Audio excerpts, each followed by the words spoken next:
हाय, तर स्वागत आहे तुमचं माझ्या न्यू ब्लॉगमध्ये. तर बघू शकता इकडं मस्त अशी आंघोळ वगैरे झाली आणि इकडे एवढं मस्त पावसाचं वातावरण झालं, काय सांगू. एवढी झोप येत होती, एवढी झोप येत होती, पण चला म्हटलं घरातले कामं कोण करायची. तर असं मस्त वगैरे फ्रेश वगैरे झाले आणि असं मस्त व्ह्यूचा थोडा आनंद घेतला. नीचे म्हणजे खाली खाली आले, मस्त अशी साडी वेअर केली.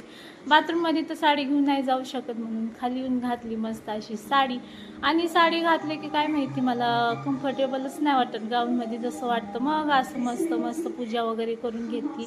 हा ब्लॉग आहे कालचा, पण काल एवढा पाऊस होता, लाईट नव्हती, तर एवढा प्रॉब्लेम झाला काय सांगू. तर एवढा पाऊस झाला आमच्या इकडं काय सांगू, तर तुम्हाला पुढे दिसणारच आहे. तर मस्त अशी फुलं वगैरे, मस्त अशी पूजा केली, मंदिरात पण गेले. अशी मस्त पूजा झालेली काल माहिती का, पण पावसाने सगळं आमचा मूड खराब केला. असं पूजा वगैरे केली, बघू शकता मस्त मस्त पूजा केली. आणि मग पूजा वगैरे करून आले आणि मग मस्त असं पोरांसाठी चला म्हटलं जेवायला बनवूया. तर चला तुम्हाला दाखवते आज काय काय बनवलेलं होतं. मी असं मस्त कालवण इकडं कणिक मळून घेतलं होतं. कणिक भिजलं ना, मस्त मस्त पोळ्या होतात म्हणून पहिलंच मी भिजून ठेवते. आणि असं मस्त पोळ्या करायला घेतल्या, म्हणजे चपात्या.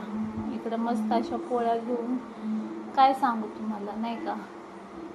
अशा मस्त पोळ्या वगैरे बनवल्या मी आणि पोरांना देत होते. आणि मला असं साडीमध्ये घातलं ना, मी स्वतःलाच बघत राहते, काय माहिती का, असं बायकांची आदत से मजबूर. मग असं मस्त मी पोळ्या वगैरे बघत बसली. आणि इकडं मस्त बघा आजचं कालवण होतं, बटाटा वांग्याचं, अशी मग मिक्स भाजी आणि चपात्या. असं मस्त मस्त बघा हे होतं. आणि मग नंतर तर तुम्हाला सांगते, एवढा पाऊस लागला तुम्हाला सांगते, धो धो धो धो पाऊस होता. बापरे, काय थांबायचं नावच नाही होता. मग पाऊस झाला म्हटलं की पोरांना चटरपटर खायचं मूड होतं. मग तिच्या बाप्पाने आणले अशी मस्त मस्त चटणी आणि हे काय बोलतात समोसे. आणि इकडं पोरी माझ्या खात बसल्या बघा, मस्त मस्त. तिचे पप्पा पण बसले होते, मला म्हणत होते खा, पण माझा उपवास होता. म्हटलं नको, माझा उपवास आहे. असं बडबड करत होते, आणलं की खायचं नाही, असं तसं तसं तसं बडबड चालूच होती.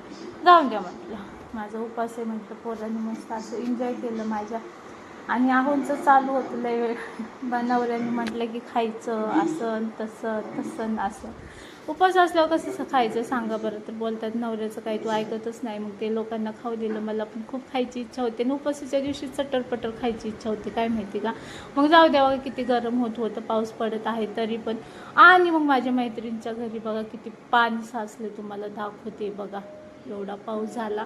मग माझी मैत्रीण बाहेर गेली होती, त्यांच्या घरी पेशंट आहे, त्यांचे सासरे आजारी. पण मी कसं काढणार, मी जाऊन तरी लक्ष देत होते बघा. सगळ्या घरांनी पाणी घुसलं होतं हे बघा. आणि त्या घरीच नाही होत्या, मग त्यांचे सासरे घरात आजारी असतात माहिती आहे का. त्या गेल्या होत्या, थोडंसं एमर्जन्सी काम होतं म्हणून मी त्यांच्याशी असे गप्पा मारत होते. जाऊन माणसांनी काय न्यायचं लाईफमध्ये, 2 शब्द चांगले बोलायचे झालं. मी बघा सगळ्यांसोबत चांगलं राहते, माणसाला शेवटी काय न्यायचं सोबत, 2 शब्दच म्हणतील की बाबा चांगली होती विद्या. मग घरी आले, मस्त असं स्वयंपाक केला. तिथं वेळ थांबले थोडे बाबांपाशी आणि घरी येऊन मस्त मस्त असं स्वयंपाक करायला घेतला. तुम्हाला दाखवते आज काय काय स्वयंपाक केलं. पहिलं चेंज केलं नाही का, थोडं गरम होतं साडी, चेंज केलं. आणि तुम्हाला सांगते इकडं मस्त भाकरी राईस आणि इकडं चवळीची भाजी, भात, वरण, मस्त असं स्वयंपाक केला घरी येऊन. असं मस्त चवळीची भाजी माय फेवरेट. मला हिरव्या भाजी